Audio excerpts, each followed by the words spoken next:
मेघवाल जी, आपसे तो उम्मीद नहीं थी इस तरह का जवाब आप देते। सभापति जी, बहुत स्पष्ट है कि अभी थोड़े दिनों पहले इस देश के जो मुख्य न्यायाधीश थे बी.आर. गवई, उच्चतम न्यायालय परिसर में उनको अपमानित किया गया, उनके ऊपर जूता फेंका गया। और सभापति जी, मैं ऐसा मानता हूं कि ये जो कुछ हुआ इस वजह से हुआ कि वो दलित थे। उनके पिताजी का डॉक्टर अम्बेडकर के आंदोलन से बड़ा रिश्ता रहा, वो राज्यपाल रहे, सांसद रहे। और सभापति महोदय, जो अधिवक्ता थे राकेश किशोर, उन्होंने प्रायश्चित नहीं किया, ये कहा कि इस प्रकार की घटनाएं और होंगी।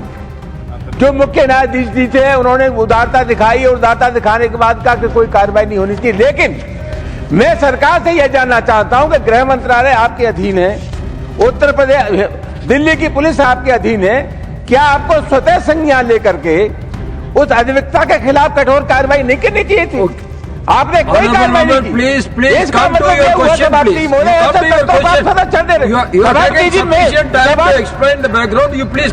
सभापति जी, मैं जानना चाहता हूं सरकार से कि इतने गंभीर मामले में देश के मुख्य न्यायाधीश का कोर्ट परिसर में अपमान हो रहा है, सरकार ने स्वतः संज्ञान लेकर के उस अधिवक्ता के खिलाफ कठोर कार्रवाई क्यों नहीं की? Honourable minister. आदरणीय सभापति जी, माननीय सदस्य जी ने जो प्रश्न किया है ये बहुत सेंसिटिव विषय है और जैसे मेरा नाम लेके उन्होंने कहा, मैं भी इनसे अपेक्षा नहीं कर रहा था कि इस विषय पे कोई राजनीति करनी चाहिए। सर, मैं आपके माध्यम से जवाब देना चाह रहा हूं।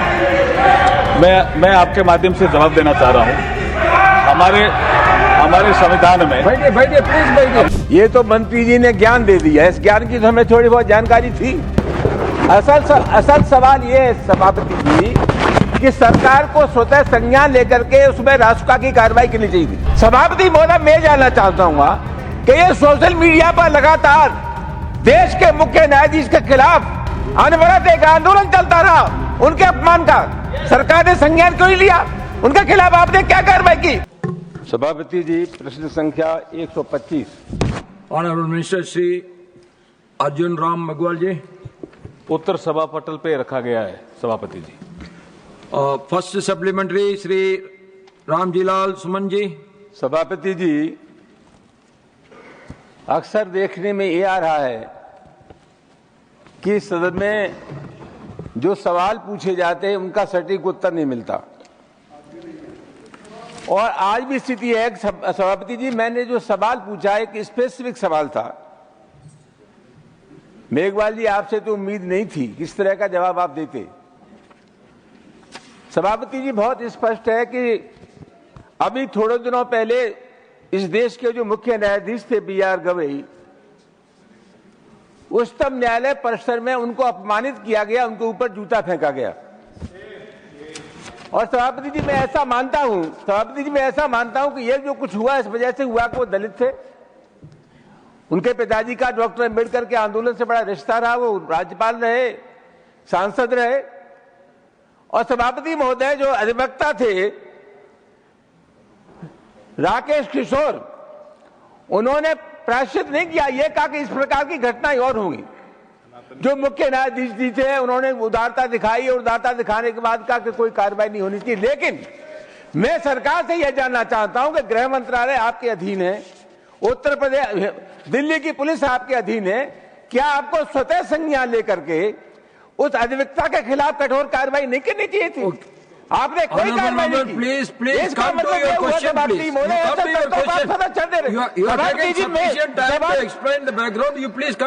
सभापति जी, मैं जानना चाहता हूं सरकार से कि इतने गंभीर मामले में देश के मुख्य न्यायाधीश का कोर्ट परिसर में अपमान हो रहा है, सरकार ने स्वतः संज्ञान लेकर के उस अधिवक्ता के खिलाफ कठोर कार्रवाई क्यों नहीं की? Honourable minister. आदरणीय सभापति जी, माननीय सदस्य जी ने जो प्रश्न किया है ये बहुत सेंसिटिव विषय है और जैसे मेरा नाम लेके उन्होंने कहा, मैं भी इनसे अपेक्षा नहीं कर रहा था कि इस विषय पे कोई राजनीति करनी चाहिए। सर, मैं आपके माध्यम से जवाब देना चाह रहा हूं। मैं आपके माध्यम से जवाब देना चाह रहा हूं।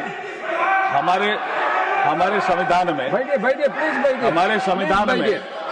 हमारे संविधान में आर्टिकल 50, क्यों देश तो संविधान के अनुसार ही चलेगा सर। और हम भी जवाब जो देते हैं माननीय सदस्यों को, जो एक प्रक्रिया संविधान ने तय की है उसके अनुसार ही देते हैं। तो आर्टिकल 50 हमने तो लिखा नहीं है सर, आर्टिकल ठीक संविधान निर्माताओं ने लिखा, और उसमें उन्होंने कहा कि the state shall take steps to separate the judiciary from executive in the public services of the state. इसका मतलब सेपरेशन ऑफ पावर की भावना संविधान निर्माताओं ने तय की। उसके अनुसार भारतीय लोकतांत्रिक व्यवस्था में जुडिशरी गवर्नेंस सिस्टम का एक स्वतंत्र स्तंभ है तथा सभी मामलों को संभालने में सक्षम भी है। इसी संवैधानिक व्यवस्था में हमारी सरकार जुडिशरी की इंडिपेंडेंस को लेकर पूर्णतः प्रतिबद्ध भी है और न्यायपालिका के साथ मिलकर यह सुनिश्चित करने का प्रयास करती है कि जजों को अपने जुडिशियल फंक्शन करने के लिए कॉन्डुसिव इन्वायरमेंट मिले, ताकि देश के नागरिकों को तथा न्याय की सर्वसुलभ पहुंच सुनिश्चित हो सके। जो माननीय सदस्य ने जो विषय उठाया वो कंटेम्प्ट ऑफ कोर्ट से जुड़ा हुआ मसला है। Honourable supreme court of India में विचाराधीन भी है, और संविधान का आर्टिकल 129, मैं फिर कह रहा हूं, संविधान का आर्टिकल 129 फिर ये अधिकार देता है सर। मैं अब उसको आप चाहो तो मैं कोट कर सकता हूं। The supreme court shall be a court of record and shall have all the power of such a court including the power of punish the contempt of itself. ये भी पावर संविधान ही तो दे रहा है। और हमने जो जवाब दिया उसमें माननीय सदस्य को बताया है कि कंटेम्प्ट ऑफ कोर्ट के जो मामले हैं, in case of contempt other than the contempt referred to in rule 2, the court में take action number 1 suo motu, number 2 on petition made by attorney general और सॉलिसिटर जनरल, और C on a petitions made by any person and in the case of criminal contempt with the consent in writing of the attorney general or solicitor general। ये जो संविधान में प्रावधान है उसके अनुसार जवाब दिया, और न्यायपालिका स्वतंत्र है इसके लिए एक्शन लेने के लिए, कार्यपालिका को इस समय कुछ नहीं करना जी। Thank you. सस्पेंड कर दिया। Second supplementary Shri Ramjilal Suman ji. सभापति जी, ये तो मंत्री जी ने ज्ञान दे दिया, इस ज्ञान की तो हमें थोड़ी बहुत जानकारी थी। असल सवाल ये है सभापति जी कि सरकार को स्वतः संज्ञान लेकर के उसमें रासुका की कार्रवाई करनी चाहिए थी। सभापति महोदय, मैं जानना ये चाहता हूं कि ये जो अधिवक्ता है न सिर्फ इन्होंने अपमानित किया मुख्य न्यायाधीश को, बल्कि स्थिति है सभापति जी के जो यूट्यूबर्स थे और सोशल मीडिया पर भी घृणित प्रचार किया गया मुख्य न्यायाधीश के खिलाफ। एक अजीत भारती नाम के सज्जन हैं और कोई कौशले राय है, इनके जो ट्यूबर्स हैं उस पर भी अभद्र टिप्पणियां मुख्य न्यायाधीश की प्रतिष्ठा गरिमा के खिलाफ की गई। मैं जानना यह चाहूंगा कि पूरे मैं इन्हीं के चेले सही मानो सही। सभापति महोदय, मैं जानना चाहता हूं कि ये सोशल मीडिया पर लगातार देश के मुख्य न्यायाधीश के खिलाफ अनवरत एक आंदोलन चलता रहा, उनके अपमान का सरकार ने संज्ञान क्यों नहीं लिया? उनके खिलाफ आपने क्या कार्रवाई की? सर, मेरा आरोप है कि इस तरह के तत्वों को सरकार जानबूझकर बचाने की कोशिश कर रही है। You please come to your question, honorable minister। आदरणीय सभापति जी, सेकंड पार्ट में तो इन्होंने कोई क्वेश्चन नहीं पूछा।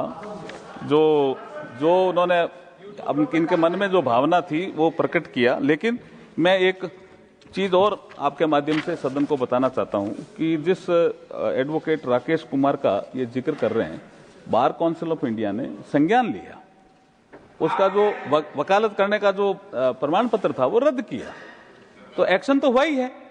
Thank you. आपने ये पूरा बयान सुना। अब आपको हम ये बता देते हैं कि आखिर किस संदर्भ में अर्जुन मेघवाल से सपा के रामजीलाल सुमन भिड़ गए। दरअसल 6 अक्टूबर को सुप्रीम कोर्ट में वकील राकेश किशोर ने chief justice of India BR Gavai की तरफ जूता फेंकने की कोशिश की।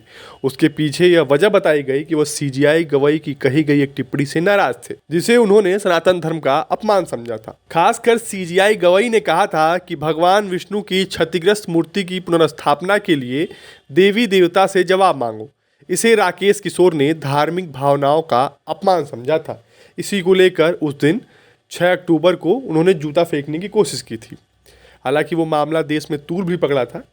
उसके बाद अपने अपने तरफ से जो पॉलिटिकल पार्टीज हैं उन्होंने अपने तरीके से बचाव किया था। किसी ने CGI का पक्ष में जवाब दिया, बताया चीज़ें, कोई वकील के पक्ष में खड़ा था।